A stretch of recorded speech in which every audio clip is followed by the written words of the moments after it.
além dos cursos de bacharelado em sistema de informação e as engenharias, que são engenharias elétrica e engenharia de software, né? Então, assim, semana que, né, o pessoal se organizou para fazer uma comentar mais a hora que a gente for começar a palestra. Eu vou passar primeiro a palavra para o nosso coordenador de pesquisa e de extensão, o professor Marco Antônio, para dar as boas-vindas aí, saudação dele na nossa semana acadêmica, e depois a gente vai escutar o nosso reitor, o professor Giovanni, tá? Então, Marco Antônio, a palavra com você.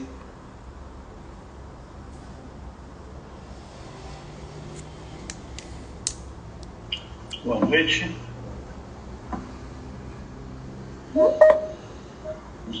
Boa noite, boa noite. Boa noite. Só um segundinho, por favor.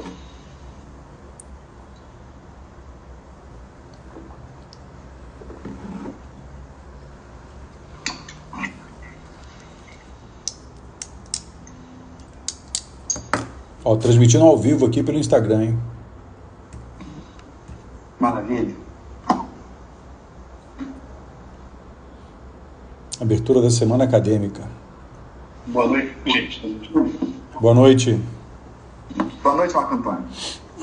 Olha só, as breves palavras, né? Primeiro, queria muito agradecer aí o nosso palestrante hoje, Gustavo de Minato, pela oportunidade de estar compartilhando com a gente aqui um assunto extremamente relevante, né? Queria parabenizar aí a toda a equipe que elaborou essa semana acadêmica, né? Um momento ímpar. A gente, nessa situação toda de afastamento social, a gente está tentando aí ao máximo manter as atividades dentro daquilo que está previsto. E a nossa semana já estava prevista, o nosso calendário acadêmico a acontecer agora, na primeira semana de junho. E aí utilizamos um bocado das tecnologias, dos recursos que a gente tem disponíveis para poder fazer essas coisas acontecerem, né?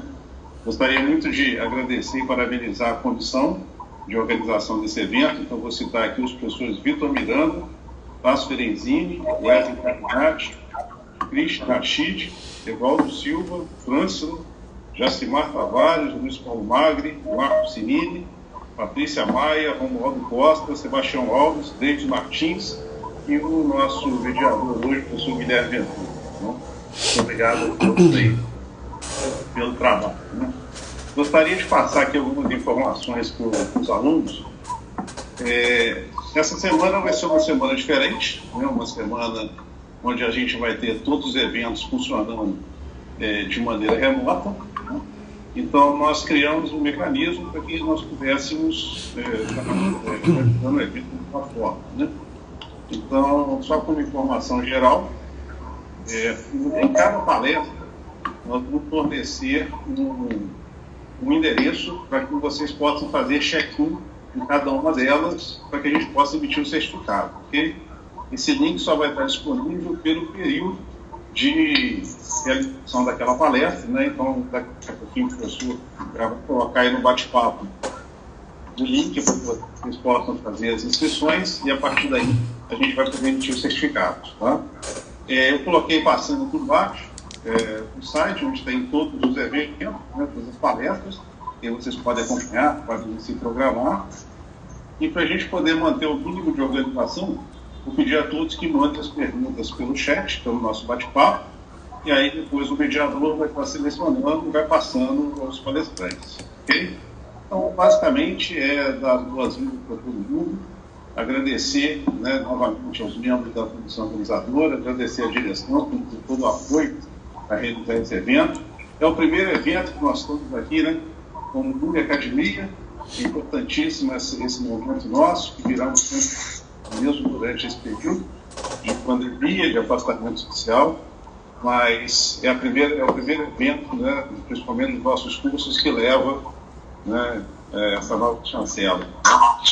Então, gostaria de agradecer a todos e desejar a todos aí um excelente evento, agradecendo mais uma vez ao nosso palestrante da noite, Luiz Cláudio Minato, pela presença. Obrigado. Muito obrigado. Muito obrigado, gente. Vou passar a palavra de volta ao professor Guilherme Ventura. Obrigado, professor Marco Antônio. Vamos seguir direto, então, convidar o professor Giovanni nosso reitor da Uniacademia, para fazer a saudação também da nossa semana acadêmica. Professor Giovanni.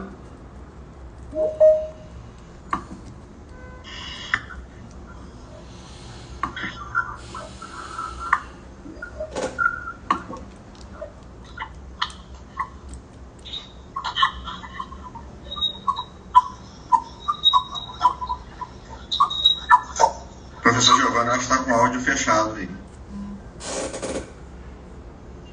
Desculpa, gente. É falha técnica aqui do, do outro lado da linha. Obrigado, Guilherme. Queria cumprimentar você, Guilherme, na sua pessoa. Cumprimento todos os professores e professoras que estão aqui agora conosco. Queria cumprimentar aqui o meu vice-diretor de doutor acadêmico, o professor Tiago, na pessoa dele, cumprimento todo o corpo administrativo da instituição. Cumprimentar e agradecer a resposta ao convite do professor Luiz Binato. Tenho certeza que será uma palestra muito gratificante, muito exitosa, e que a gente vai poder realmente saborear nesse momento. Então, eu continuarei com vocês, professor, mas tenho certeza que os alunos e todos os participantes vão poder aproveitar. Minha fala é muito breve, realmente é o primeiro evento, a Semana Acadêmica Online que a gente tem nesse momento de pandemia, e não podia deixar de fazer a abertura. Conversava com o Tiago, conversava isso com ele e falava: Tiago, se fosse presencial a gente não ia lá fazer a abertura? Então, se é virtual, por que não fazer o mesmo? Eu acho que é um momento realmente que a gente está passando diferente, um momento muito importante, e que a gente tem consciência que não vai passar rápido, né? A gente ainda vai ter que conviver com essa modalidade por muito tempo. Compartilhava agora há pouco no grupo nosso de coordenadores do Uniacademia, do nosso centro universitário, um artigo que saiu na Nature sobre o futuro das instituições de ensino fora do Brasil, né, no mundo, né? E principalmente essas instituições que dependem radicalmente financeiramente de alunos estrangeiros que fazem intercâmbio para elas. Isso vai mudar radicalmente, né, nesse cenário mundial. Não é o nosso caso. No nosso caso, eu entendo que esse cenário vai ser realmente uma abertura para novas possibilidades, né? Tanto é que nós nos tornamos centro universitário, professor Luiz Binato, como o professor Marco Antônio falou, no meio de uma pandemia. Nós suspendemos nossas aulas, transferimos nossas aulas para o modelo remoto no dia 17, no dia 18, foi publicado a nossa portaria de centro universitário. E no meio da pandemia a gente não abaixa a cabeça, estamos lançando 4 novos cursos. Que bom. Agora para o próximo semestre, mais 4 novos cursos, e se tomara que para o próximo semestre, mais uns 4 ou 5 aí a gente lança. Realmente pensando em crescer, não estamos pensando em desanimar. Acreditamos que a vida realmente vence, e a gente tem um corpo de seres humanos, né, que é o que o senhor vai falar hoje, e faz a diferença. Perfeito. Faz a diferença em cada um de nós que estamos aqui, e essa instituição é uma instituição ímpar nesse processo. Com professores, um corpo administrativo e alunos realmente que tem tudo para que a gente possa ter um sucesso muito grande pela frente. Vou parar de falar, porque o interesse aqui é ouvir. Vou agradecer mais uma vez a presença de todas as alunas, todos os alunos, os professores e professoras que estão aqui presentes. E mais uma vez, obrigado pela presença do senhor junto conosco. Um abraço e muito boa obrigado. Bom, então eu vou passar a apresentação aqui do Luiz Cláudio, né? O Luiz Cláudio, então, é fundador, diretor de Human and Business School, um aprendiz global, né? Mestre em estratégia pela Ohio University, em doutoramento pela Universidade Nacional de Misiones, na Argentina, especialista em desenvolvimento humano pela California University, é conselheiro de administração pelo Instituto Brasileiro de Governança Corporativa, é pós-graduando em medicina comportamental pela Unifesp, estudante da Nova Acrópole, e graduando em psicologia pela Universidade Cruzeiro do Sul. É professor de pós-graduação por mais de 15 anos. Teve uma época que eu conversava muito com o Luiz Cláudio, que ele ficava rodando o Brasil inteiro, sendo convidado com agenda carregadíssima de pós-graduação também. Executivo, né, de empresas nacionais e multinacionais por mais de 20 anos, né? Então, tem uma carreira executiva muito exitosa, uma carreira como consultor muito exitosa, né? Eu tenho um orgulho muito grande de ser um amigo do Luiz Cláudio, e esse encontro nosso agora virtual começou, o Luiz Cláudio deve lembrar, um show que a gente, uma das vezes que ele veio de fora, a gente estava no show do Beatles Forever. Eu falei assim, eu tenho um sonho de levar lá no SESC para você falar para os alunos, para os nossos professores, e aparecer essa oportunidade agora nas aulas, através das aulas que a gente está fazendo essa semana acadêmica. Bom, mas de tudo isso aqui, tenho certeza que o que mais orgulho é ser o pai da Lara e da Lívia, né? São, né, pessoas queridíssimas aí também. Então, Luiz Cláudio, legal. Vou passar a palavra para você. A nossa palestra, então, que você vai hoje, o título dela é A Revolução Humana, Desenvolvendo o Humano que você empresta para os cargos que você ocupa, né? Então, mais uma vez agradecendo toda a atenção com a Unicademia, com a nossa semana acadêmica, passo a palavra para você, e a gente vai estar, então, recebendo perguntas pelo chat que vão ser respondidas a partir das 20 horas, logo depois das 20 horas, o Luiz Cláudio deve terminar a apresentação e a gente começa as perguntas e respostas que vão estar através do chat aqui, tá ok? Luiz Cláudio, passo a palavra para você, muito obrigado. Um grande abraço, meu amigo. Legal, Guilherme, muito obrigado aí a você. Quero também agradecer aí o professor Giovanni, o professor Marco Antônio, que antecederam aí você. De tudo que você falou a meu respeito, de fato, o que mais me orgulha é ser o pai da Lívia e da Lara e seu amigo também, pessoal, já há décadas, né? Então essa é a parte mais bacana de tudo que você mencionou, né? E todas essas oportunidades que eu tive, né? Agora é um momento bacana de compartilhar isso, né? Principalmente nesses tempos de pandemia. Acho que a maioria das pessoas tem feito um exame aí de consciência e deve estar se perguntando como contribuir melhor ou mais para a sociedade. E aqui estar com vocês hoje na Unicademia é um prazer mais do que triplicado, né? Primeiro porque está em Juiz de Fora, uma cidade que eu tenho um amor incondicional. Segundo porque é a academia, eu conheço a academia de longa data. Terceiro porque você é membro da escola há muitos anos também, então só alegria, né? E obrigado, então, mais uma vez pelo convite, realizando agora um vaticínio lá do Beatles Forever, então a gente está realizando, né? Tudo começa na imaginação. Bom, eu vou compartilhar a tela, porque eu vou ilustrar aqui um pouco do que a gente... Deixa eu ver se eu consigo compartilhar, para poder, então, mostrar... Acho que eu não sei se eu tenho autonomia para compartilhar. Acho que eu não vou ter autonomia para compartilhar daqui. Deixa eu ver. Acho que eu não vou conseguir.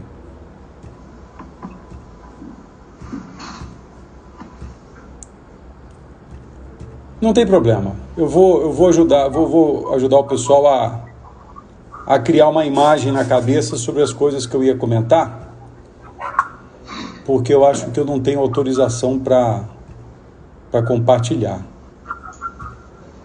Opa, peraí. Acho que tem. Professor Tiago, acho que tem. Diretor acadêmico do SESC. Eu acho que agora deu certo. Agora deu. Deu, não deu? Estão vendo a minha tela aí? Deu certo. Maravilha, então. Então vamos lá, pessoal. Bom, o tema é esse, né? Revolução Humana, né? Desenvolvendo o humano que você empresta para os cargos que ocupa. Eu acho que se o pessoal que estiver ouvindo desligar o microfone, vai sumir esse barulhinho que está por trás aí, viu? Não sei se... Agora sim, aí melhorou bem agora. Bom, a ideia qual que é? Vamos fazer, nesse início, criar um contexto, né? Acho que ainda tem o microfone aberto, mas tudo bem. Vamos criar um contexto para entender o seguinte. Nós temos passado, aí nesses últimos 150 milhões de anos, nós temos passado pela nossa história aqui na Terra, né? Se fizermos um recorte nos últimos 40, 50 mil anos, nós passamos por algumas revoluções e por algumas eras também, né? Passamos por uma era denominada era extrativista, onde seres humanos vagavam Professor Luiz, eu acho que o senhor está no mudo. Eu estou no mudo? Confere aí pra gente, por favor. Espera aí, deixa eu ver aqui.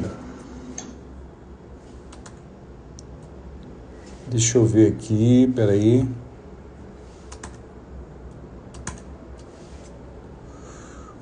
Espera aí, só um pouquinho. Ele está no mudo, sim. Aqui está normal. Voltou agora aí? Voltou? Voltou. Eu desliguei e liguei de novo. Então acho que funcionou agora, né? Funcionou. Tá. E a tela está aparecendo aí para vocês? A tela aparece? Tá ok, tá certinho agora. Tá bom. Bom, estão me ouvindo aí, né? Ok. Então vamos lá. Então eu estava falando que nós passamos desses últimos 150 milhões de anos fazendo a nossa história no planeta Terra, e nos últimos 40, 50 milhões de anos a gente vem passando por algumas eras, né? A primeira delas, a era extrativista, onde vivíamos aí vagando pelo planeta, extraindo aquilo que a natureza nos oferecia como alimento, né? Desde os frutos, caça e etc. Entramos depois numa era, 20 mil anos atrás mais ou menos, uma primeira revolução agrícola, onde o ser humano então ele começa a criar uma condição de plantio, e então ele troca o risco de viver pelo que a natureza oferecia, e começa a ter a própria condição de plantio daquilo que lhe era necessário para a sobrevivência.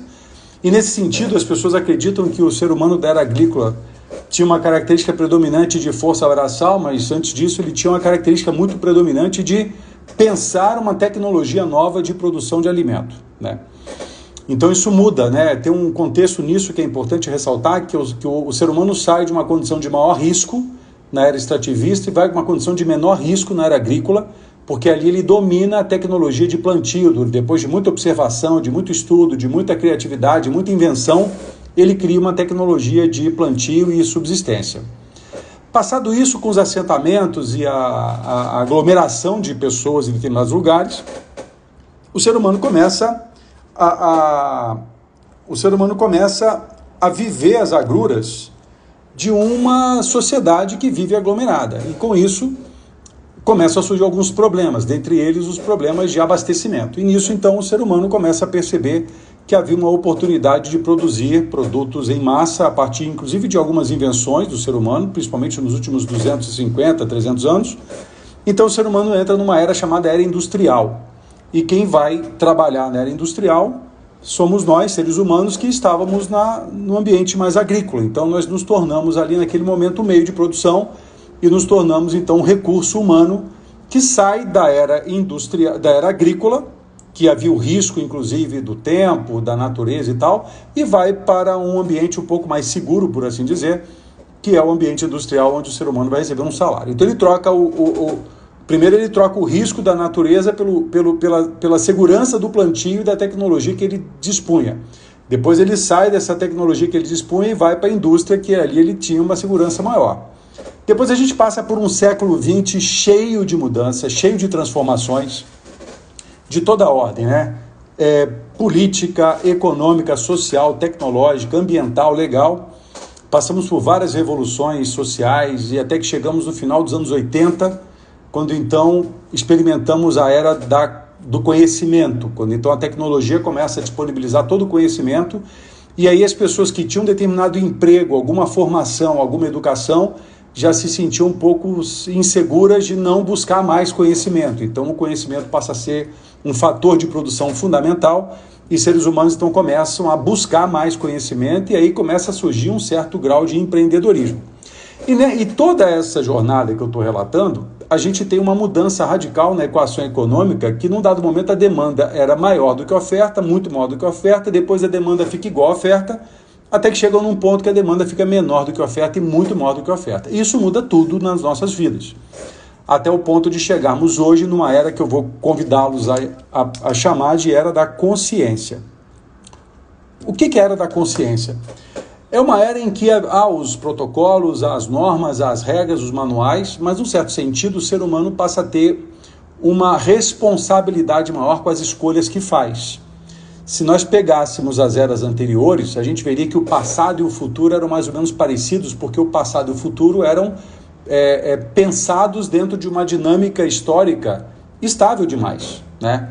Então, o que acontecia no passado, nós replicaríamos no futuro e tudo funcionaria muito bem. Os filhos aprendiam a ser pai com os pais, os alunos aprendiam a ser professor com os seus professores, os chefes iriam aprender a ser chefe com os seus próprios chefes. Quando a gente avança um pouco mais, lá na era do conhecimento, passado e futuro já passam a ser coisas diferentes. As experiências que os meus pais viveram são completamente diferentes das experiências que eu estou vivendo. E hoje, se eu pensar nas minhas filhas, e nesse sentido eu tinha que aprender coisas novas, porque o conhecimento mudava, se eu pensar nas minhas filhas, então, o mundo que elas vivem é completamente diferente do mundo que eu vivia com 20 e 22 anos de idade. Então, o futuro, que é o tempo que nós estamos definindo de agora até o todo sempre, é algo a ser criado, é algo a ser imaginado, é algo a ser construído a partir do cognitivo, a partir da imaginação, da nossa capacidade de processar a informação. Então, se no passado o conhecimento era vantagem, se no passado o conhecimento era um fator de produção importante, a cognição desse conhecimento, transformar esse conhecimento em aprendizado, em ação e resultado, passa a ser determinante. E aí é que a gente vem nessa história de revolução humana, porque na era agrícola, que foi uma revolução, nós tivemos uma revolução humana. Na era industrial, que foi revolucionária, nós tivemos uma revolução humana. Na era do conhecimento, outra revolução humana. E agora, na era da consciência, outra revolução humana. Ou seja, a despeito de todo o nome que a gente dê para as revoluções que passamos, por trás dessas revoluções tem sempre a revolução humana. E tem um aspecto fundamental disso que eu estou falando. Até a era industrial, nós, como indivíduos de uma sociedade, né, e sempre que passamos a fazer parte de uma sociedade, a gente ganha um cargo e uma organização da qual fazer parte. Então, quando você nasce, você é filho, irmão, sobrinho, neto, numa família, depois você é aluno de uma escola, depois você é membro de uma igreja, depois você é sócio de um clube. Num certo sentido, você sempre tem um cargo e você sempre pertence a uma organização social. E a dúvida que paira é: que horas eu vou aprender a ser humano? Que horas eu vou começar a colocar os elementos humanos que me fazem parte nos cargos que eu ocupo?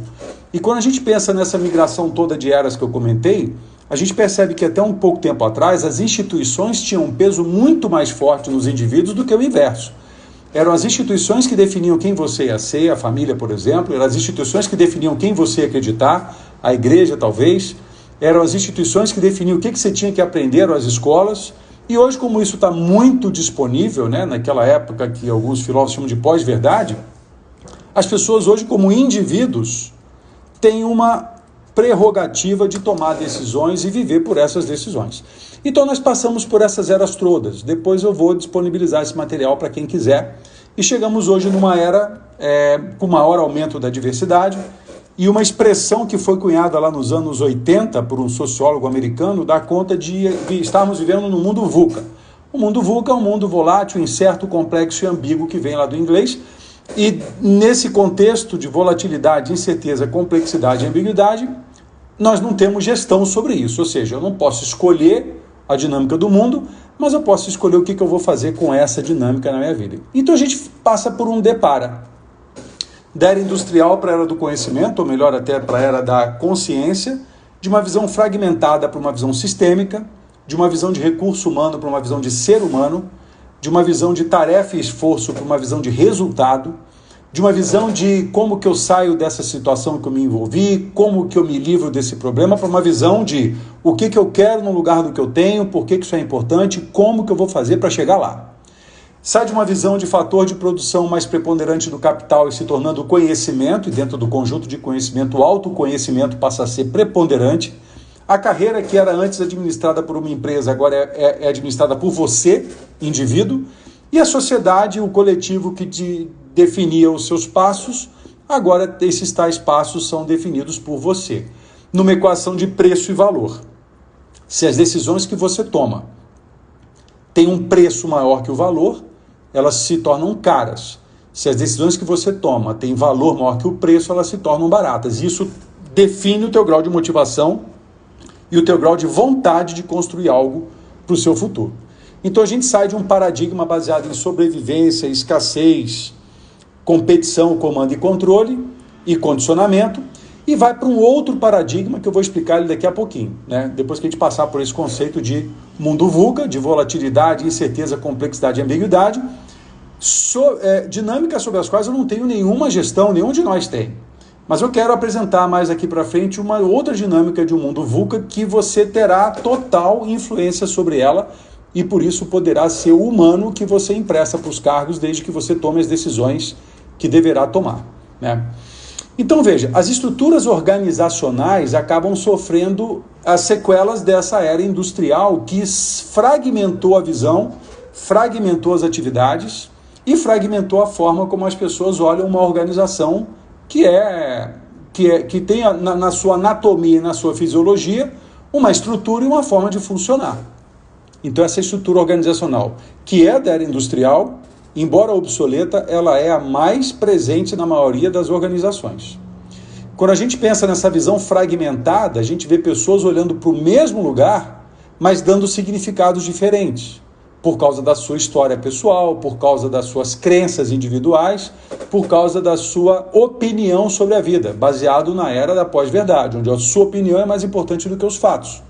Esse aqui é um exemplo de organograma de uma empresa que vocês conhecem, que é a Cacau Show, que é completamente diferente de um organograma hierárquico.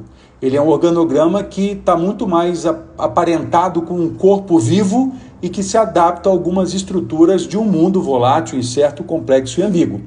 Então, se eu tenho pessoas com uma visão fragmentada, o papel da liderança é trazer um elemento comum para integrar a visão de todos. Esse elemento pode ser um propósito da companhia, pode ser o resultado esperado, pode ser a missão dessa empresa, onde, apesar de cada um ter a sua própria forma de ver o mundo, eles passam a ter um ponto em comum, que é o que configura uma sociedade, né? Um conjunto de pessoas que vivem com interesses comuns, né? Que tem algo em comum. E essa visão de algo comum, ela vai bem no neocórtex das pessoas, mas no límbico ela ainda fica um pouco complicada, porque o neocórtex ele entende, mas é o límbico que define que emoções você vai trabalhar para ter o comportamento para trabalhar nesse mundo unificado e integrado que aqui nessa nossa conversa eu estou propondo. E a gente vem para um outro paradigma, um paradigma da era do conhecimento, extensível para a era da consciência, que é o paradigma da prosperidade, da abundância, da cooperação, da liderança, da inovação, da consciência humana e não do condicionamento humano. O ser humano, ele o é pela habilidade e característica que ele tem de pensar. Quando o ser humano abre mão dessa característica de pensar, de refletir, de raciocinar, e ele conecta pelos estímulos e pelas emoções, ele se assemelha não mais a um ser humano, mas se assemelha a um animal, meio que um tanto quanto irracional. Então, é o momento das pessoas começarem a assumir a sua responsabilidade pela sua própria história e começar a perceber de onde vem essa história, né? Aqui são alguns pressupostos que eu coloco de uma transformação organizacional, e esse material vai ficar disponível para vocês, porque se as empresas crescem, é esperado que elas o façam porque as pessoas crescem ao longo desse caminho. E como é que pessoas crescem? As pessoas crescem porque ganham mais dinheiro, porque assumem cargos com maior responsabilidade e poder, elas crescem porque elas têm um conjunto de patrimônio mais robusto, ou elas crescem porque elas passam a pensar, sentir e agir de uma forma diferente. Aí entra um tripé que eu gosto muito de trabalhar e faço isso muito das minhas aulas e nos meus projetos, que é o tripé que eu chamo de LEG, né? Liderança, Estratégia e Gestão, que vale para um contexto organizacional e vale para um contexto pessoal. E, na verdade, pessoal, eu quero deixar bem claro que no meu modelo mental e nos dias de hoje não existe mais na minha cabeça uma vida pessoal e uma vida profissional. Existe uma vida que é desempenhada por esse humano que você empresta para os cargos que você tem. O cargo de aluno de uma escola, o cargo de professor reitor de uma escola, o cargo de executivo de uma empresa, o cargo de marido ou esposo numa família, o cargo de pai ou mãe numa família, ou filho ou filha numa outra família. Esses são papéis.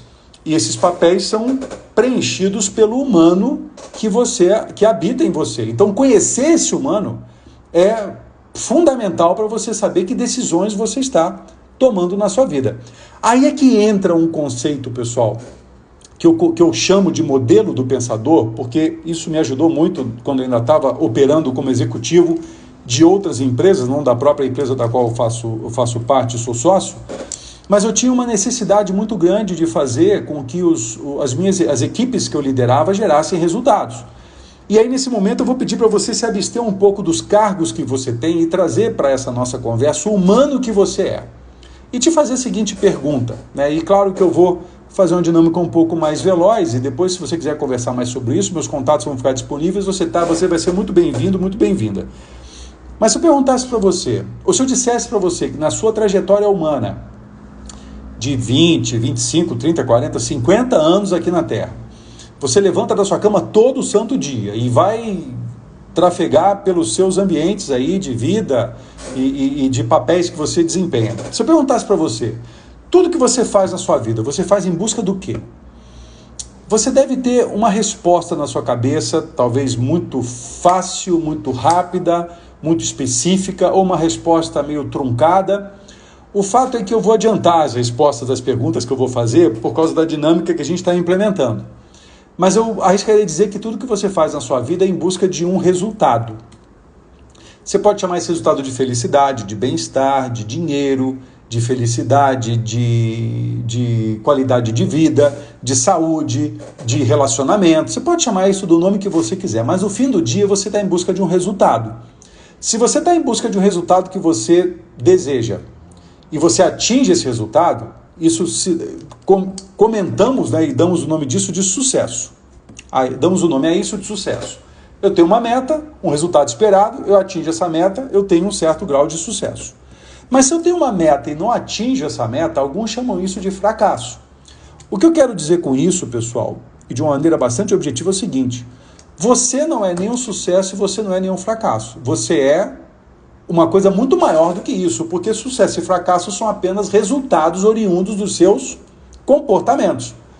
Então você tem um conjunto de recursos internos que você utiliza através dos seus comportamentos. Então você tem vontade, você tem coragem, você tem curiosidade, você tem inovação, você tem criatividade, você tem energia, você tem ousadia, você tem determinação, você tem um monte de recursos internos que num certo grau a gente pode chamar um conjunto desses conjuntos de recursos, de virtudes, mas também, como todo humano que nós somos, que você é, que eu sou, nós temos um conjunto de recursos internos que a gente pode chamar de vícios.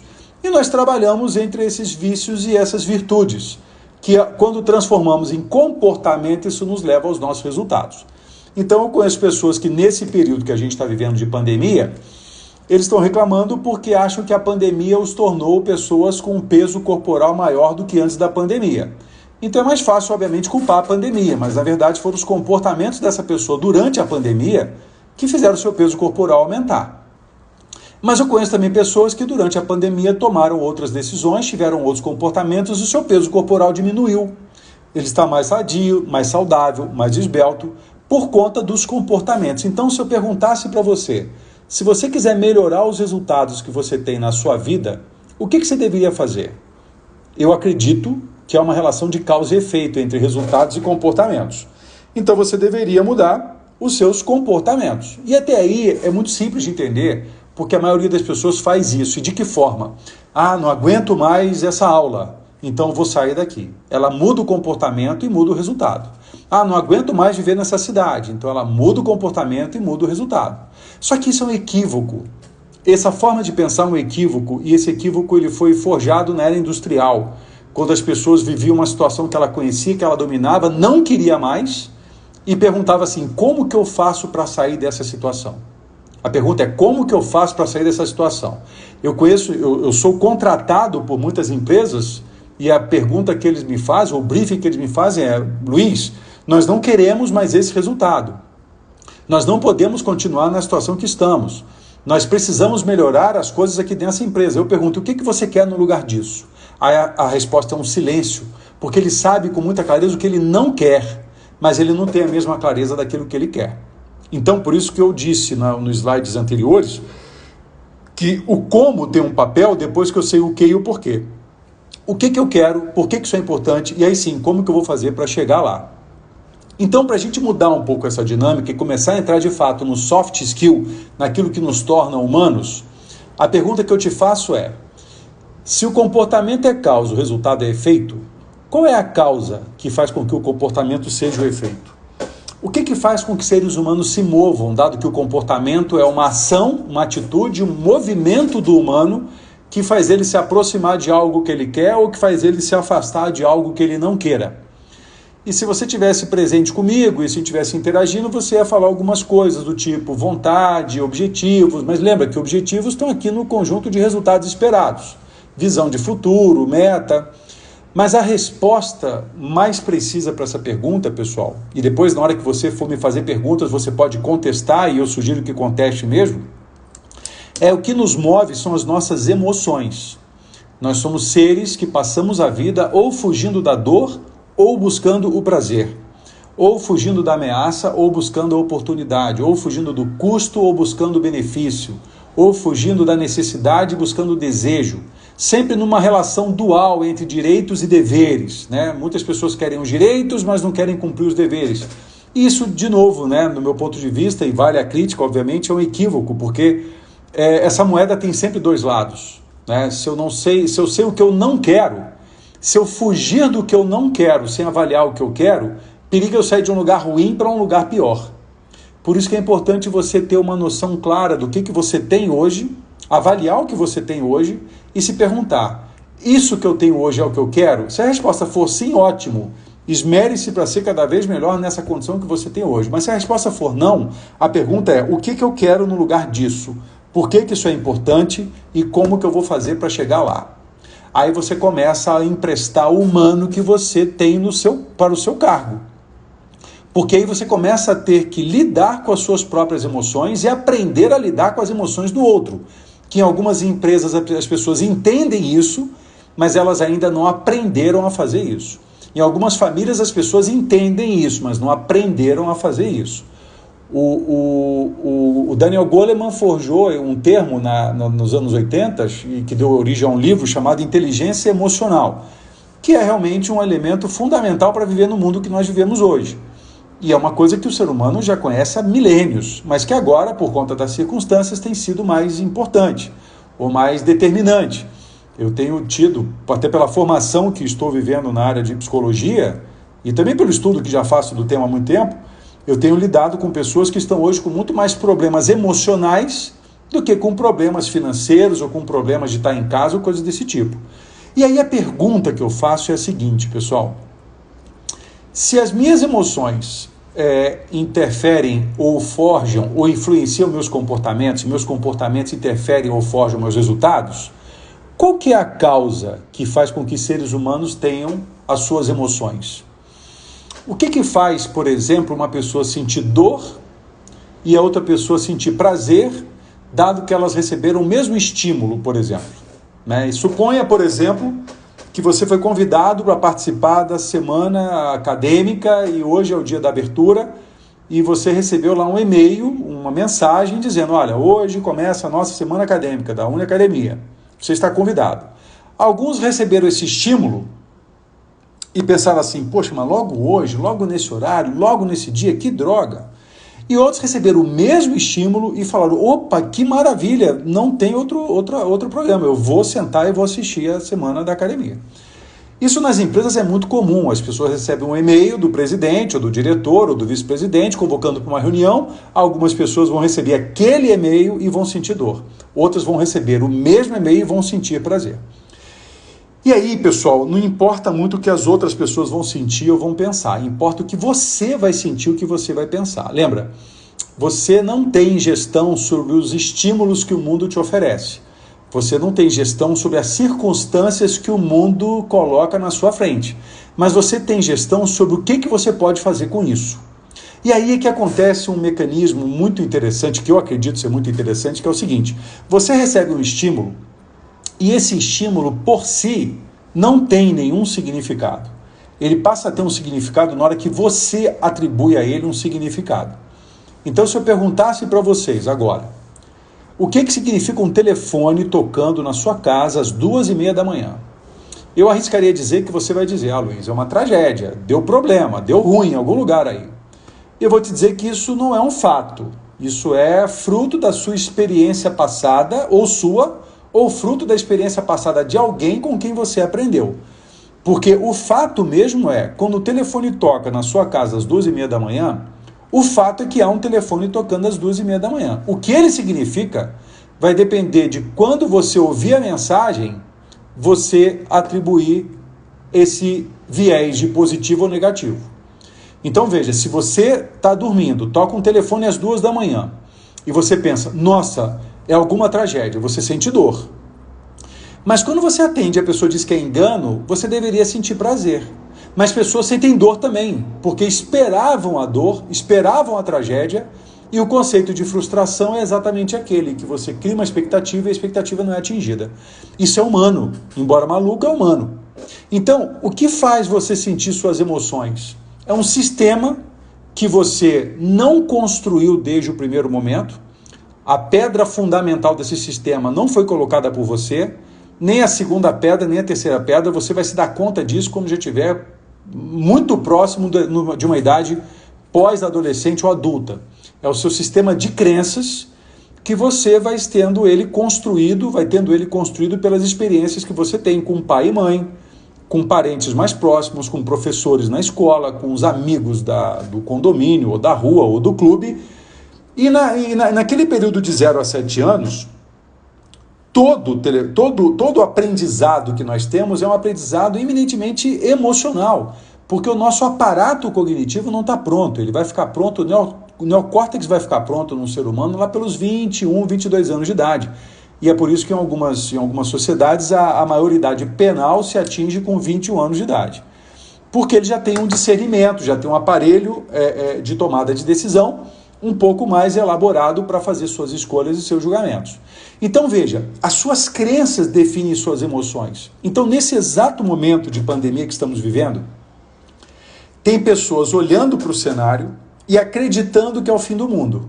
E obviamente elas vão sentir muita dor, pânico, sofrimento, e vão transferir isso para os comportamentos, vão transferir para os resultados e possivelmente vão transformar suas crenças em realidade.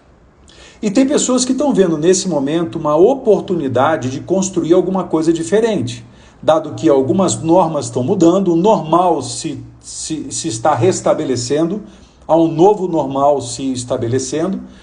Quando o professor Giovanni deu o seu depoimento, ele quebrou a norma, ou seja, no meio da pandemia, quando pessoas estão tirando o pé, desacelerando o movimento, a Uniacademia está lançando 4 novos cursos, colocou em ambiente remoto matérias que foram no dia 17, no dia 18, entraram em pandemia. Então veja, o humano que você empresta para o cargo começa nas crenças que você nutre acerca do mundo que você observa. E dependendo do significado que você der para esse mundo, você vai ter um conjunto de emoções que vão variar entre um espectro de dor e prazer. E esses dois elementos estão apoiados num sistema que revela a você, nas horas das suas decisões, o que é importante e prioritário para você na sua vida, que é o seu conjunto de valores. Então veja, se eu pudesse escrever uma expressão, né, uma equação para definir ou para demonstrar uma decisão, o que é uma decisão? A decisão é uma função de elementos que estão no seu conjunto de crenças, emoções e valores. Toda decisão que você toma, e eu estou repetindo e reiterando isso exatamente para provocar você e você depois criticar e contrapor isso na hora das perguntas, toda decisão que você toma tem um conteúdo de crenças que você tem, de emoções que você tem, de valores que você tem. Raramente o teu conjunto de decisões tem um conjunto que alinha emoções, crenças e valores com os resultados que você quer. Por uma razão um tanto quanto simples, a maioria das pessoas não tem clareza do que querem obter, do que querem fazer, do que querem ser na vida. Elas têm clareza do que não querem ser. E o humano não é um animal para viver fugindo, ele é um animal para viver em busca de algo. Tem um livro que eu adoro, de um psicoterapeuta, médico, psicanalista, psiquiatra, chamado Viktor Frankl, austríaco, que foi preso e torturado em 4 campos de concentração, onde ele perdeu esposa, pais, irmãos e um monte de coisas. E ele escreveu um livro chamado Em Busca de Sentido, que dá início a uma linha da psicologia chamada logoterapia. Ele, Viktor Frankl, junto com Adler e junto com Freud, fazem aí o triunvirato das teorias psicoanalíticas de Viena, que é uma escola muito forte. E exatamente na hora que ele começa a falar de valores, princípios e propósito e chamado. E isso, pessoal, são elementos que estão em todos nós como humanos, né? Uma missão pessoal, um sentido de propósito presente e que nos permita conferir e construir e deixar ainda em vida um legado. Isso é um framework, é uma estrutura de pensamento, né? Eu pediria para você olhar isso com cuidado, olhar isso com criticidade, olhar isso com olhar analítico e crítico, para que na hora das perguntas e respostas a gente possa fazer uma conversa bem bacana sobre esse tema, porque esses elementos que eu coloco, né, como modelo do pensador, eles passam por 4 dimensões humanas. Algumas delas que o próprio modelo de mundo nos treina com muita frequência para trabalhar e outras que o modelo de mundo não nos treina, portanto estão atrofiadas. Uma delas é a dimensão física. Nós somos preparados para trabalhar fisicamente, portanto nós crescemos, nosso corpo cresce através das mitoses, ele cresce através da multiplicação das células, ele cresce através do exercício que somos estimulados a fazer, ele cresce através dessas experiências, onde a dor física é uma dor que nos dá até certo ponto um certo grau de orgulho. Outra dimensão é a dimensão intelectual e mental. Nós somos frutos de uma estrutura social que te promove o desenvolvimento intelectual. Estudar é bacana, fazer trabalhos é bacana, ler livros é bacana, e muitas vezes você sente um certo orgulho da dor intelectual que você carrega. Nossa, passei o final de semana estudando para apresentar esse material. Nossa, passei um ano inteiro fazendo mestrado, doutorado, 2, 3 anos fazendo mestrado, doutorado, e isso foi dolorido, me afastei da família, me afastei dos filhos e tal. Só que a gente começa a trabalhar algumas dimensões que nos são presentes desde o primeiro momento das nossas vidas, mas que o mundo não nos ajudou a desenvolvê-las e, portanto, a partir de adulto vamos ter que desenvolver. Uma delas é a dimensão emocional. A maioria de nós, quando tem um revés emocional, ao invés de encarar esse revés emocional, ao invés de enfrentar e aprender com ele, nós tendemos a ocultá-lo. E quando eu oculto o viés emocional, porque eu tenho vergonha, porque fui demitido, porque fui traído, porque fui humilhado, eu acabo, por esconder isso, atrofiando o músculo emocional. E quando eu lido com situações mais tensas, de maior dor ou maior prazer, eu tendo a perder um pouco a minha condição de me liderar, porque a emoção toma conta de mim. Então vocês devem conhecer pessoas que a emoção toma conta dela muito fácil, ela deixa de ser ela para ser a emoção. E naquele momento a pessoa se torna um ser irracional. E uma outra dimensão que trabalha junto com essas 3, que é uma dimensão que talvez seja a mais delicada e que vai exigir um grau de introspecção maior, é a dimensão espiritual. E entenda a dimensão espiritual como sendo as experiências que você tem em vida e que te tornam alguém melhor, mais compassivo, mais generoso, mais contemplativo, e que eu posso fazer isso através da religião, através de outras práticas humanas, mas que não exclusivamente através da religião. Então nós trabalhamos com essas inteligências, a inteligência física, o coeficiente intelectual, o coeficiente emocional, o coeficiente espiritual. Isso está presente em nossas vidas, pessoal. E o convite que eu gostaria de fazê-los é que enxerguem isso como uma dinâmica integrada. O físico, o intelectual, o emocional e o espiritual fazem parte de uma mesma dinâmica integrada. E se você desenvolver apenas o físico e o intelectual, vai deixar o emocional e o espiritual para trás. Eu vejo nos trabalhos que eu faço muitos executivos se apoiando muito da dimensão intelectual e deixando atrofiada a dimensão emocional. Portanto, os casamentos vão começando a depauperar, as relações com os filhos vão começando a ficar mais frágeis, e ele se apoia, e quanto mais esse outro lado, que ele acha que é um outro lado, mas é o mesmo lado do humano que ele empresta para o cargo, vai se deteriorando, mais ele se apega naquilo que ele acredita que está indo bem, que é no intelectual, que é no cargo, que é na sua rotina executiva. Isso gera ansiedade, depressão e outras doenças. Então, se ver como um ser integral, e portanto como indivíduo, que é, pela própria natureza do termo, indivíduo, portanto ele é indivisível, você não é uma pessoa física, intelectual, uma emocional, uma espiritual. Você é um único indivíduo e esse indivíduo trabalha essas todas as dimensões. Por isso a importância de você se perceber como humano. O que você pensa? Com quem que você aprendeu isso que você pensa? Quais são os seus valores? São coisas que deveriam sair da boca de um indivíduo como sairia um golfar de algo que ele comeu e não gostou. Mas é raro encontrar uma pessoa que saiba falar de si com uma proficiência de quem vive consigo durante décadas, 24 horas por dia, durante muito tempo.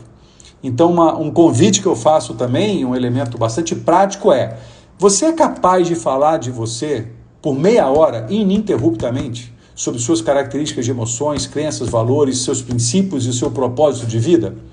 Isso é uma questão. E você saberia falar de você sem mencionar o que você estudou, onde você trabalhou, falar apenas o que é da sua essência?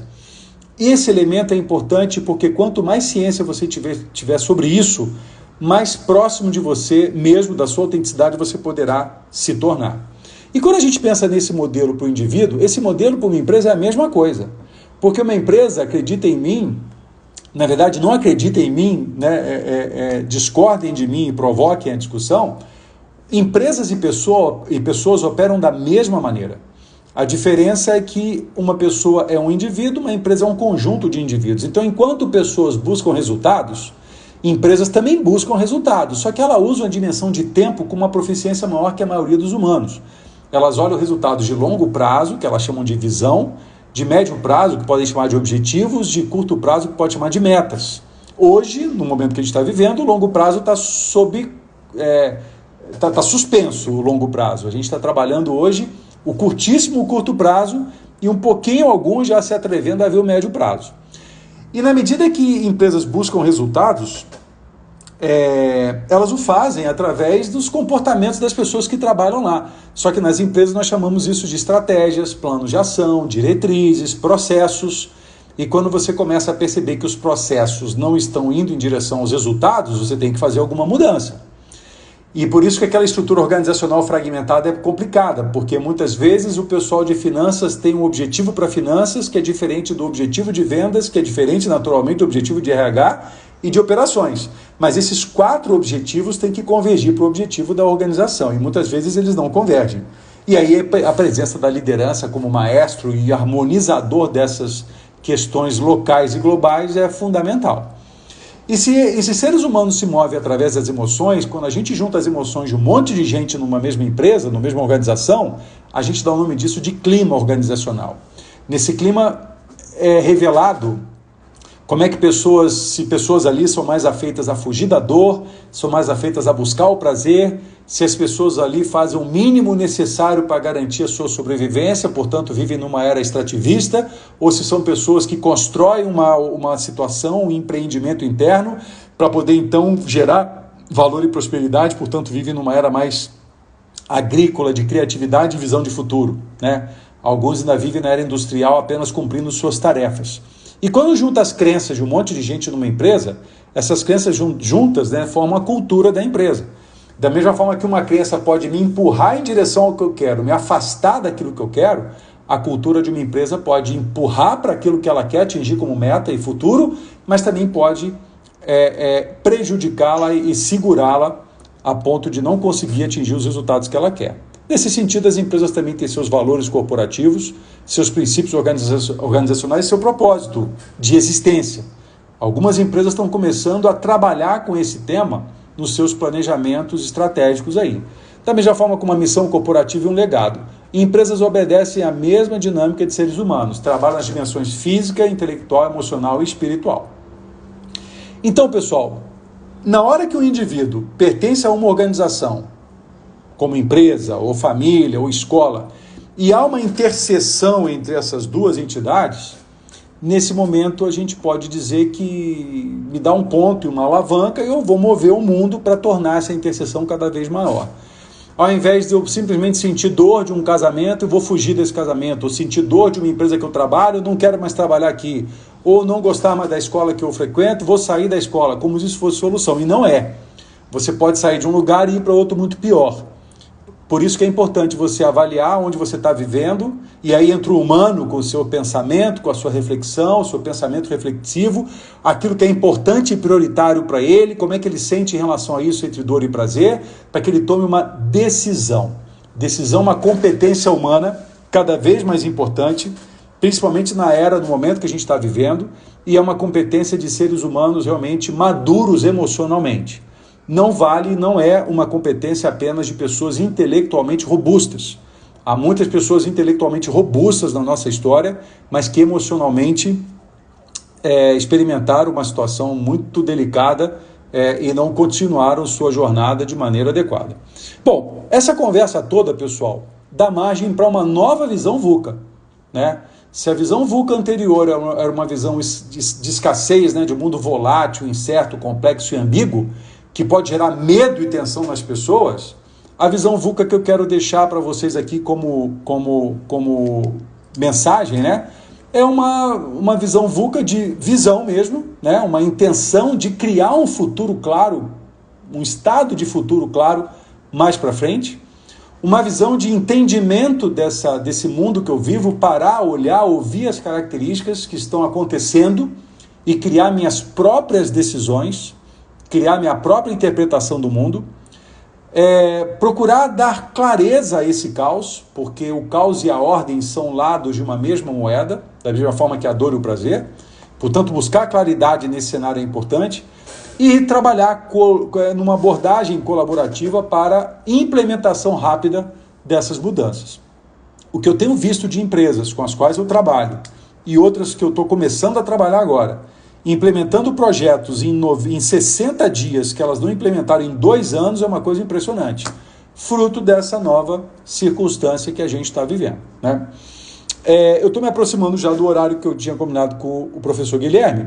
Eu quero só dizer para vocês que todo esse conjunto de coisas que eu comentei está registrado, né? Essas coisas todas que eu comentei estão registradas nesse livro, Modelo do Pensador.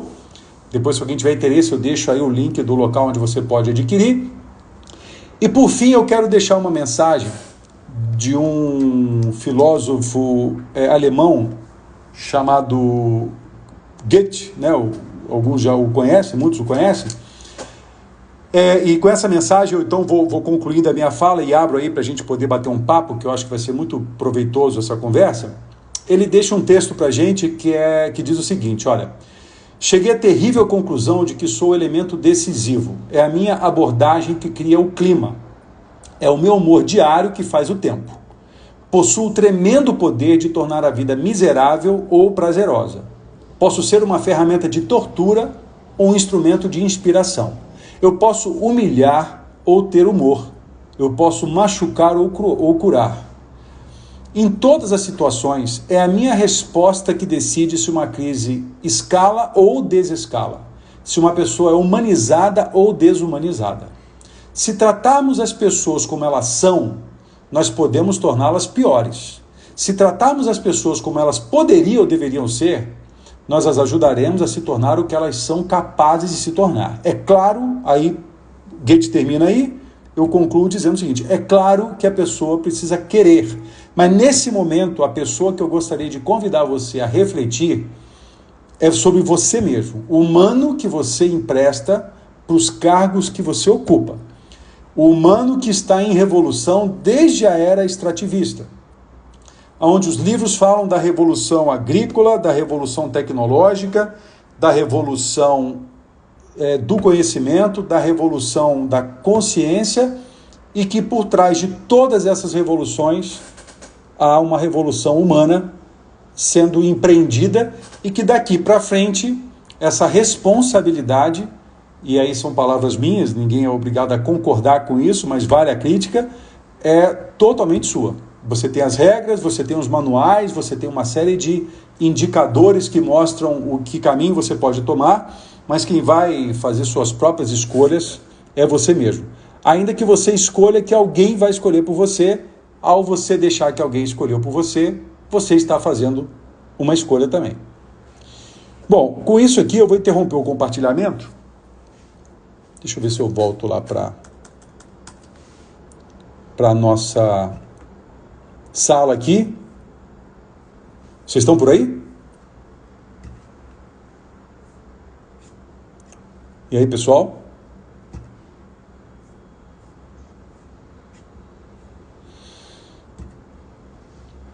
Você está certo, você acha que você não pode?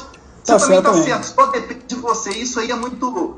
E aí tem umas frases muito impactantes, aquele negócio da facada, que é uma coisa que quando a gente lê aquilo, a gente fica muito impressionado com essa sua franqueza. Mas eu queria que você comentasse um pouco e a ligação que eventualmente isso teve nas outras coisas que você andou fazendo também. Tá. Bom, eu posso dizer que essa história começou, né, quando eu descobri um negócio chamado Gestão pela Qualidade Total, lá com o professor Vicente Campos Falcone, né? Eu trabalhava na Caixa Econômica Federal na época, aí em Juiz de Fora, inclusive. Fui fazer um curso de formação de instrutor da Caixa, em 91 isso. Aí em 92 para 93 a Caixa decidiu implantar um programa de qualidade. Eu fui destacado para ser um dos instrutores e disseminador dessa metodologia. Mas antes disso eu fui estudar na Fundação Cristiano Ottoni, na então Fundação Cristiano Ottoni, lá em Belo Horizonte, com o professor Falcone, né? E aí eu li o primeiro livro dele, né, o Gestão pela Qualidade Total, no estilo japonês, TQC, no estilo japonês, e para mim foi uma revelação, porque aquilo já falava dessas coisas que hoje eu falo de uma outra maneira, né? Aquela visão de causa e efeito, né, de origem e destino, né, de A e B, ficou muito clara naquele momento. Muito claro naquele momento. Então eu comecei a estudar muito aquele tema. Isso me motivou a sair da Caixa Econômica Federal, não porque eu queria sair de lá, mas porque eu queria trabalhar com esse negócio. Foi quando eu fui trabalhar no Bureau Veritas, na implementação de sistemas de gestão baseado em normas internacionais. ISO 9000, principal delas, na área da qualidade, e as outras também, de saúde e segurança, meio ambiente e responsabilidade social. Quando eu entrei na Embratel, o chefe do meu chefe, então, o vice-presidente lá, o Jorge da Pata, me deu um livro que era os 7 hábitos das pessoas altamente eficazes. E eu li aquele livro pela primeira vez, isso em 1999, e eu não entendi muito bem aquele conteúdo, né? Achei o negócio meio estranho. Mas no ano seguinte eu li de novo. E começou a fazer um certo sentido para mim. Aí eu comecei a estudar esse negócio de maneira mais dedicada, e comecei a não só usar o conhecimento, mas transformar ele em aprendizado. Ou seja, comecei a aplicar os conceitos com a equipe que eu liderava. Nessa época eu estava liderando um call center da Embratel lá em Ribeirão Preto. Nós chegamos a ter lá 3.000 pessoas trabalhando. E comecei a colocar esses conceitos do Stephen Covey de uma maneira que eu achava mais inteligível para mim, né? E ali começou a nascer um pouco da estrutura que eu mostrei hoje aqui na nossa conversa. Aí eu comecei a gostar tanto desse negócio que quando eu decidi empreender, um dos meus objetivos era dar aula na Franklin Covey, que é a entidade que representa os 7 hábitos no Brasil. Então eu bati na porta lá e falei, olha, eu quero dar esse treinamento, e aí a gente fez uma série de entrevistas e acabei ministrando esse treinamento lá. Então de lá para cá, essa conversa com a Franklin Covey foi em 2011 para 2012, né? Eu comecei a empreender, a viver por conta do meu próprio negócio aqui em 2009. Eu entrei para a Franklin Covey em 2010 para 11, e aí comecei a desenhar esse modelo, né, que já tinha alguns elementos estabelecidos. Aí em 2015 eu publiquei o livro, né, e claro, todo o mérito aí para o Stephen Covey e também outros autores que foram fundamentais na definição desses conceitos aí. Maravilha. Eu vou passar a palavra também ao professor Sebastião. Acho que Sebastião gostaria de fazer uma participação para uma pergunta. Também, claro. Sebastião, está por aí? Sim, estou sim, Guilherme. Cheguei aqui, ó. Opa, aí, é o Sebastião aí, ó. Tudo bom, Sebastião? Conversamos só pelo WhatsApp, né? Aqui é o professor Sebastião, eu estive em contato com o senhor pelo WhatsApp, né? Fizemos os primeiros contatos aí. quero primeiramente parabenizar o senhor pelo brilhantismo das colocações aí. Obrigado. Realmente foi assim, muito profundo e eu fiquei muito feliz, muito satisfeito de estar participando. O que eu gostaria era de que o senhor comentasse um pouquinho o seguinte: através da fala do senhor, né, a partir da sua fala, eu lembrei de uma questão que é a seguinte: eu vejo o mundo hoje em dia, né, valorizando muito mais o resultado do que a busca. Sim. E eu acredito que, em grande parte, a felicidade das pessoas, né, a interferência nesse resultado está realmente em valorizar a busca. Porque esse resultado ele é efêmero, né? A gente passa a maior parte do tempo buscando e não conquistando. Então, se eu coloco todas as minhas expectativas na conquista, no resultado, eu acho que é uma frustração se eu não valorizo essa busca. Ok? Concordo. Gostaria que o senhor comentasse sobre isso. Não, perfeito, concordo plenamente. E eu vou te dizer uma coisa, professor Sebastião, de onde eu vejo a maioria das pessoas não buscando, mas fugindo do que não querem mais ter, né? Então ela não tem nem ideia do resultado que ela quer obter, ela tem ideia do resultado que ela não quer mais ter, né? E uma pergunta que eu faço para clientes e alunos que já estão avançados um pouco nesse tema é o seguinte: para que serve uma meta? Ou para que serve a definição de um resultado desejado ou voluntário, né? A maioria das pessoas responde: uma meta serve para apontar um caminho. Os mais assim aguerridos falam: a meta serve para ser batida, para ser dizimada. E na verdade uma meta serve para você ir se aperfeiçoando na jornada e perceber quem você se tornou, caso você atinja essa meta ou caso você não atinja essa meta. E aí aquela frase que diz que é mais importante o caminho do que o destino passa a fazer um certo sentido. O que eu vejo é que se valoriza muito o resultado por conta daquilo que as pessoas não querem mais ter. Nós não podemos vender nesse nível que estamos vendendo. Tá, então queremos vender que nível? Mas estamos nos preparando para isso ou nós vamos fugir continuamente dessa dor e não nos preparar? Porque essa preparação para a vitória, ela é mais importante do que a própria vitória. Porque a vitória é efêmera, a vitória é consequência natural. Por isso que a causa é mais importante do que o efeito. Mas eu preciso ter a visão do efeito para me estimular e buscar a causa. É a visão, né? A visão, tudo que a gente vê ao nosso redor, ela aparece pela primeira vez na mente de alguém. Se aquilo não for capaz de mexer com o límbico da pessoa e fazê-lo avançar em direção àquilo, ele vai ser um cumpridor de tarefas, ele vai ser um fazedor de tarefas, e isso está longe de ser um humano. Isso está mais um humano da era agrícola, um humano da era da consciência, um humano da era extrativista. Ele vai lá, pega o salário dele, ele vai lá, pega a tarefa dele, ele não vai assumir a responsabilidade de uma meta que em tese era da empresa, mas empresas não têm metas, quem tem metas são pessoas, e na hora que ele fala: não, essa meta de vendas é tanto, eu concordo, então essa meta agora é minha. Agora, quem eu preciso ser para atingir essa meta? Portanto, que humano eu vou me transformar para me superar e me tornar um humano melhor. Faz sentido isso, Sebastião? Perfeito, é isso aí. Completamente, professor. Concordo muito com isso, e é o que eu acredito, né? Eu acho que a gente precisa valorizar muito essa busca. A questão de entender o resultado é justamente dar sentido, né, à nossa busca. Exato. Para poder atingir esse resultado. Exato.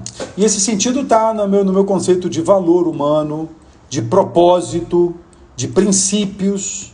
E quando você pergunta para uma boa parte das pessoas quais são os seus princípios, seus valores e seu propósito, se ela não fez esse exercício previamente, e é pouco provável que tenha feito, porque as estruturas sociais que nós construímos não criam esse hábito nas pessoas, elas vão fazer isso no momento em que sentirem muita dor. Aí que entra uma questão existencial, que vão buscar através de uma psicoterapia, através de um processo de autoconhecimento, aí vão sim ter a oportunidade de trabalhar essas questões. Enquanto poderiam estar trabalhando isso desde a mais tenra idade, em casa e na escola. Mas isso aí é uma outra história que ainda vai demorar para chegar lá. Tá certo. Muito obrigado. Eu que agradeço. Obrigado aí pela pergunta. Bom, enquanto vamos perguntas aqui, eu gostaria de de destacar aí a questão do link para registro de presença aos nossos alunos, né? Está aí no nosso chat. Importante clicar aí no registro da presença para depois para os certificados da nossa semana acadêmica, ok? O Toledo estava querendo fazer uma pergunta, mas não sei se ele vai digitar ou se ele vai falar aqui. O Guilherme, enquanto isso, eu disponibilizei aqui um link.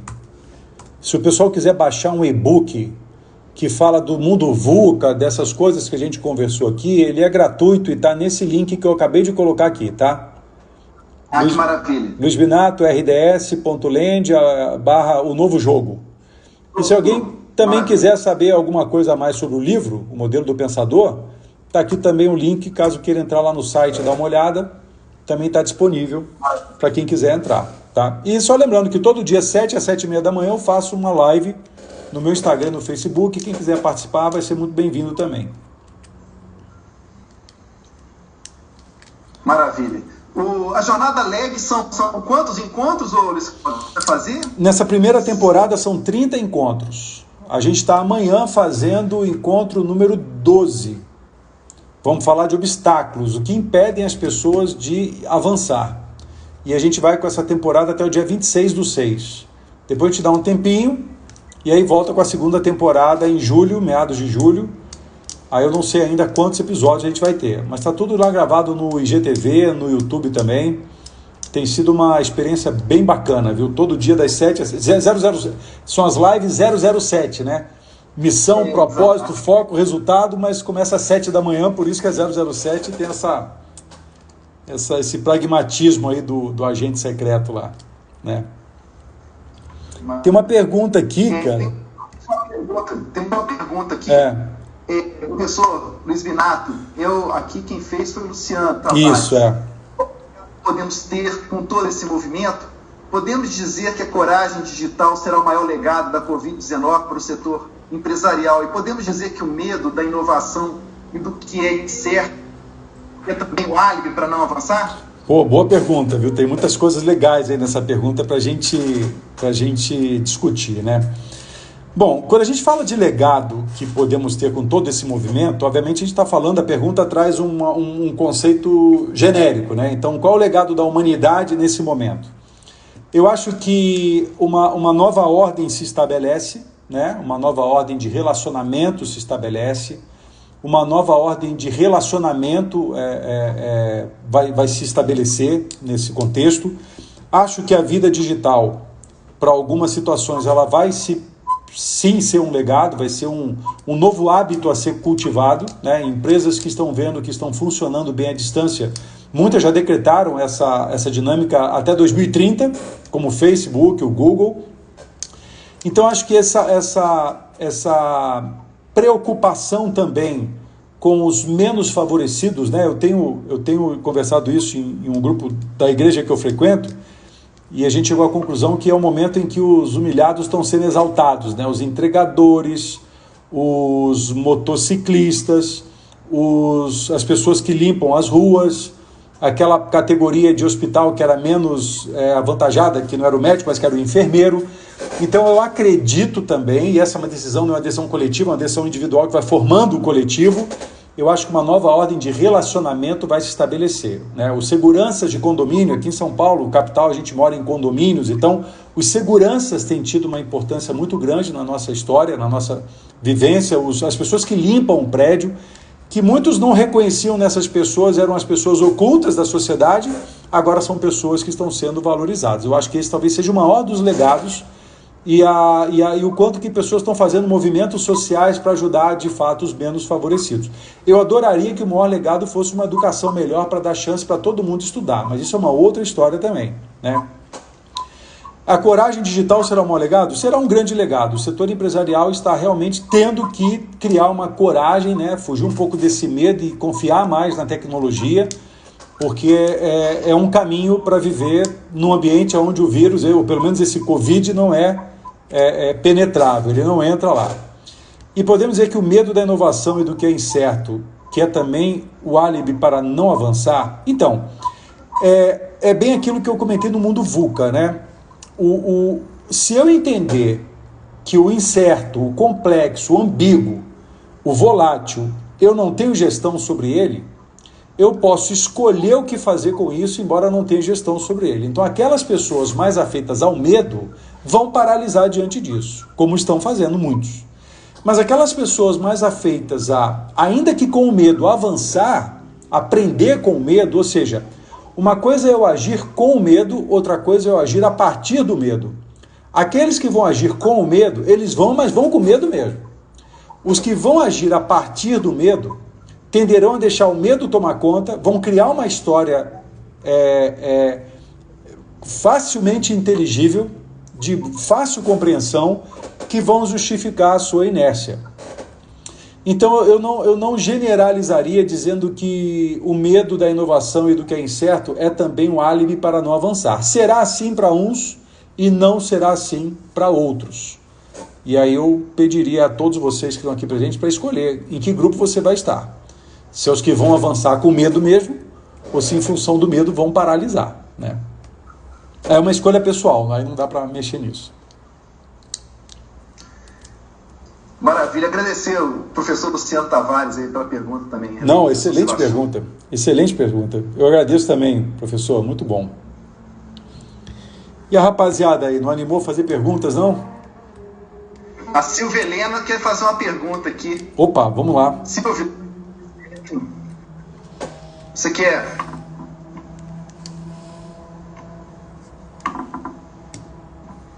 Vamos ver a pergunta da Silvia.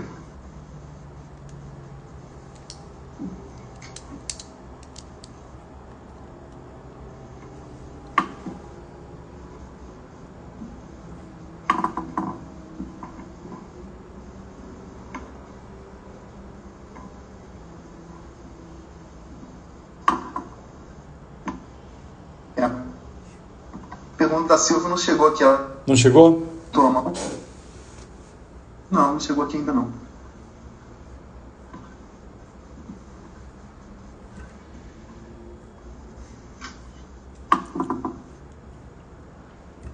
Tem mais algum aqui? Ela não quer falar aí no microfone, de repente? Pois é, eu liberei o microfone aqui para falar. Luiz Cláudio, e o próximo livro? O próximo livro, ele está aí concorrendo com essa iniciativa da escola online, né? A ideia é transformar o INSEAD Human Business School numa escola online para disponibilizar esses conteúdos e o nível de profundidade maior do que a gente conversou aqui hoje. Mas tem um livro aí no Prelos para sair, eu espero que saia esse ano ainda, né? Tem uma revisão do modelo do pensador, né, desse livro aqui que eu mostrei para vocês, tem uma revisão entrando nessa história de digital, entrando nessa história de pandemia, que eu estou trabalhando nisso, mas tem um outro livro aí também que vai trabalhar bem essa questão do humano que o executivo, mais voltado para os executivos, né, humano que o executivo está emprestando para o cargo que ele ocupa e com isso gerar reflexões nesse executivo e trazer alguns conceitos aí para a terra, né, para o chão aí. Que é o que eu estou procurando fazer nas lives de 7 a 7h30 da manhã também. A gente está carregando muito na prática disso, né? Conhecimento é importante, mas se não houver o aprendizado disso, ele não transforma em resultado ou em aprendizado tangível, né? E daí, portanto, não vira sabedoria no futuro. Mas eu adoraria poder dedicar mais tempo a produzir mais o livro aí. E tem também a tese do doutorado, que esse ano conclui, então também está pegando fogo aí. Mas eu não posso reclamar não, pelo contrário, quanto pior, melhor. Passando você também, assim, para a gente um pouco, assim, que você tem mostrado na alta administração das grandes corporações que você lida e tudo mais, qual que está sendo, assim, a principal preocupação, vamos dizer assim, com relação à retomada? O que é que os executivos, assim, têm mostrado maior ansiedade, né, os conselhos, os diretores, os presidentes? O que é que eles têm te falado aí com relação ao pós-pandemia? O que eles estão mais assim, pelo menos o grupo que eu acompanho, tanto das empresas que eu assessoro, quanto do pessoal lá do Instituto Brasileiro de Governança Corporativa, do qual eu faço parte, né, eles estão muito assim cientes da importância da cultura organizacional num momento de retomada, ou seja, inclusive agora sexta-feira eu faço uma reunião com o board de um private equity que eu apoio, exatamente para extrair os aprendizados dessa pandemia e como é que a cultura da empresa se adaptou para esse novo momento, né? Esses são os cuidados do soft skills, os cuidados da forma de pensar do executivo.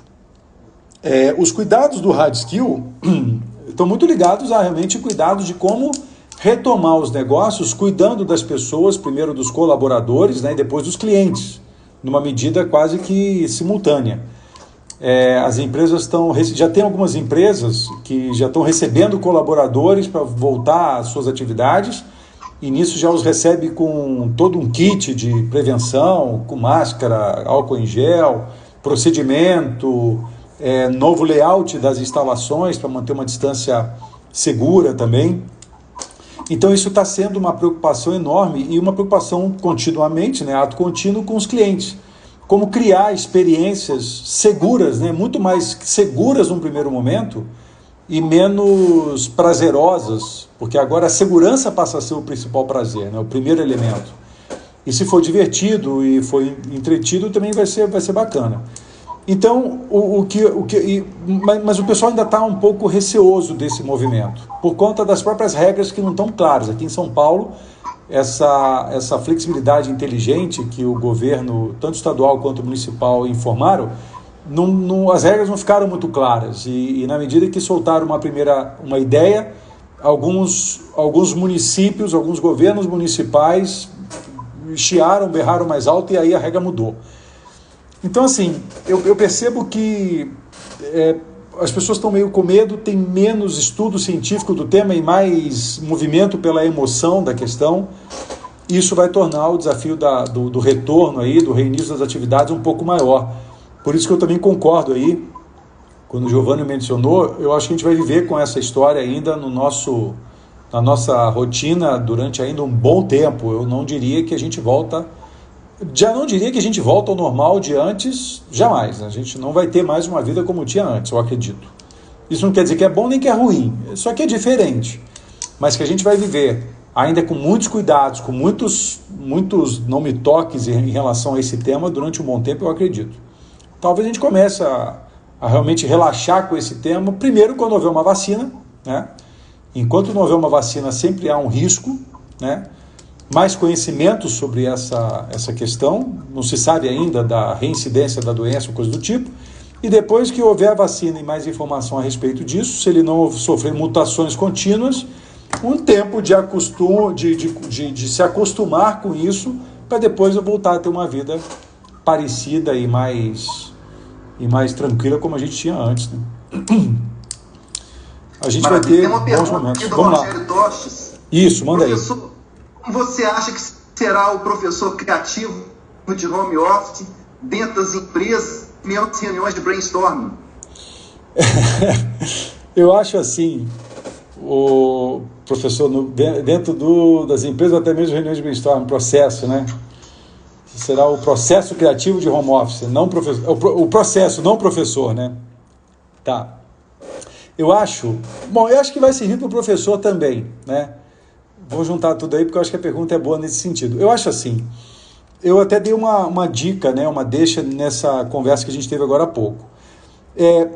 Quando nós estávamos na era agrícola, nós humanos da era agrícola, de 10 mil, 15, 20 mil anos atrás, nós tínhamos uma capacidade, estou falando de 15, 20 mil anos atrás, só para salientar que o nosso cérebro é o mesmo cérebro há 70 mil anos. A constituição neurológica do nosso cérebro é a mesma há 70 mil anos. Tá? Então, antes da era industrial, nós tínhamos uma capacidade de conectar o neocórtex com o límbico muito maior. Então, o ser visionário, ele via o futuro e já sentia o benefício daquele futuro no seu sistema emocional. E a emoção que nos move fazia com que ele avançasse naquilo lá. Quando a gente entra na era industrial, e a gente separa a vida do humano numa vida uma vida pessoal por 8 horas, de trabalho por 8 horas, de descanso por 8 horas, e esse ser humano deixa de ser um ser criativo e pensante para ser um ser apenas tarefeiro, a impressão que eu tenho é que o neocórtex e o límbico se separam. E aí você começa a ter aquela distinção de pessoas que dizem, eu estudei engenharia, por isso eu não sei lidar muito bem com pessoas. Isso é uma baita de uma crença que não faz o menor sentido. O fato de eu ter exercitado muito mais o neocórtex e não ter exercitado o límbico não significa que eu estou preso a essa dinâmica. O que eu acredito, professor, é que os processos criativos de home office, de empresas, de escola, de seja o que for, vai ter que começar a trabalhar o entendimento do neocórtex, o conjunto de crenças, com as emoções associadas. Ou seja, o discurso, a linguagem, não vai ser mais uma linguagem, já não é há muito tempo, apenas descritiva, mas terá que ser uma linguagem gerativa, que vai gerar ação nas pessoas, que vai gerar movimento nas pessoas. As pessoas vão se assustar um pouco com isso no primeiro momento. Vão ficar meio intimidadas, né? Porque vai ser requerido delas uma participação maior. E mesmo nas empresas, as pessoas procuram participar o mínimo necessário para sobreviver ali dentro, né? Óbvio que eu estou generalizando, não é assim com todo mundo. Mas uma boa parte das pessoas, se a gente pegar na pirâmide, a grande base dessas pessoas ficam ali esperando ver o que vai acontecer. Então eu diria que eu acho que o professor criativo ou o processo criativo deverá mexer não só com o entendimento da forma de pensar, mas com a emoção que essa forma de pensar vai gerar. Essa já era uma iniciativa dos Canvas, por exemplo, que a gente usa. Os Business Model Generation da vida, Business Model U da vida, Design Thinking que a gente utiliza, já procuram de uma certa maneira mexer nessa variável emocional. Agora, com esse movimento, essa variável vai ser mais acelerada, eu acredito. Então, acho que o benefício disso vai ser reunificar o límbico e o neocórtex e o ser humano poder pensar e sentir, e não mais ou pensar ou sentir. Faz sentido isso, professor? Me diga se faz sentido, se não, vale o debate. Eu adoro quando alguém discorda. Cristóvão, já estamos aqui rumando para o fim do nosso encontro, né? Então, primeira coisa, né, mais uma vez, te agradecer. O Diego Venturini está com uma pergunta aqui. Manda, Diego. Boa. Luiz, diante da revolução tecnológica, o seu grande avanço nessa pandemia... Diante da revolução tecnológica, que é o grande avanço nessa pandemia, como será o futuro dos empregos no Brasil? Como os executivos pensam a respeito? Vale ressaltar que, salvo engano, o Twitter já informou que o home office vai continuar. O Twitter e várias outras. Isso, né? Twitter, Facebook, Google, XP já anunciou também que vai fazer home office direto, né? E a XP não é uma empresa dessas de tecnologia que a gente costuma dizer, né? Então eu diria o seguinte, eu acredito ainda que haverá, né, como já é uma tendência já predita há tempos atrás, menos emprego e mais trabalho. Eu acho que a gente vai ter uma revolução nas relações trabalhistas, onde a CLT vai ter que se adaptar. Como é que a gente vai regular as relações trabalhistas de pessoas que trabalham em casa, por exemplo, né? Eu estou trabalhando com executivos, ele na casa dele e eu na minha, eu trabalho com alguns executivos individualmente, e ele está me dizendo, Binato, eu estou aguentando, eu trabalho da hora que eu acordo, da hora que eu durmo, eu estou 12 horas trabalhando, né? Quer dizer, as pessoas estão muito mais produtivas, e aí as pessoas, a legislação vai ter que, os legisladores vão ter que parar a pensar em como vão regular essa nova situação. Alguns executivos que trabalham em empresas padrão e que já estão aí, já vendo o futuro, já estão começando a fazer as contas de quanto mais barato vai ser a despesa de aluguéis, por exemplo, porque ele não precisa mais alugar os espaços que estão alugando. A quantidade de salas para aluguel em São Paulo é visivelmente, eu saio pouco de casa, estou saindo pouco, mas quando eu saio, as placas de aluga-se estão cada vez mais aparentes, por dois motivos. Primeiro, por conta disso. Segundo, porque os negócios estão quebrando e as pessoas querem disponibilizar o imóvel para algum outro movimento nesse sentido. Então, acho que é isso. Eu acho que os executivos estão tendo que se adaptar, principalmente aqueles que têm o poder de tomada de decisão, e estão vendo nisso um benefício de reduzir um pouco os gastos com despesas e, com isso, melhoria um pouco aí da última linha lá. E depois vão ter que melhorar, ver isso, como é que isso melhora lá o processo de geração de imagem, principalmente em negócios que trabalham com informação. Quem trabalha com produto, né, material acabado, continua como era. Talvez vá ter uma mudança de layout nas fábricas. Eu faço um trabalho muito grande lá na Cacau Show, e eles estão voltando metade um dia, metade no outro, estão fazendo um revezamento hercúleo lá, um negócio, operação de guerra, mas em algum momento eu acho que tudo vai se readaptar a uma nova dinâmica, uma nova dimensão dos negócios no mundo. A gente deve andar uns passos para trás em termos de tamanho de economia e depois a gente vai começar a reconstruir isso a partir desse outro patamar, com taxa de juro muito baixa, com pessoas precisando empreender, botar mais dinheiro em produção, menos dinheiro em mercado financeiro. E se for para mercado financeiro, deverá ir para mercado de ações, de certificados de recebíveis, alguma coisa que direto ou indiretamente vai afetar a produção. Acredito nessa visão, né? Maravilha. Luiz Cláudio, eu vou fazer chamada, só um pouquinho antes de eu fazer o encerramento aqui, eu vou fazer chamada para os nossos próximos palestras de hoje aqui. Maravilha. Só um minutinho. Maravilha. Porque, pessoal, só para fazer uma lembrança de vocês, né? Às 20h50, então, nós vamos ter palestras específicas, no caso da engenharia de software do sistema de informação. Nós vamos ter a palestra de implantação de processo e compliance com base na Lei Geral de Proteção de Dados, né? Um tema super relevante atual, né? Com o professor Cláudio Santos, que é advogado na área de Direito Digital e de Lei Geral de Proteção de Dados, né? Para os nossos cursos de gestão, administração, tecnologia em marketing, tecnologia em recursos humanos, a gente vai ter palestra de educação política e isolamento social com a nossa professora e deputada federal, né? A professora Margarida Salomão, né? Que vai ter as palestras também às 20h50, né? E nos cursos de engenharia elétrica, a palestra vai ser de fontes de alimentação lineares, características e aplicações. O palestrante é o professor Luiz Paulo Magno, nosso querido professor aqui do Uniacademia, né? Então, essas são as nossas palestras de agora no segundo horário, e iremos também amanhã dar sequência, depois tem a programação de amanhã e uma semana muito vibrante aí que a gente vai ter.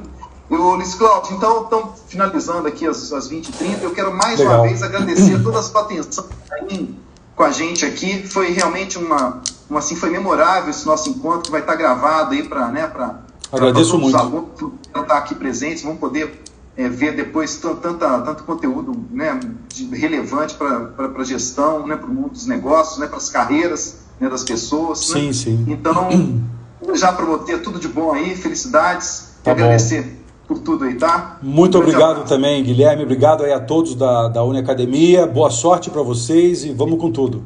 Valeu, pessoal, obrigado, viu? Valeu, até mais. Valeu.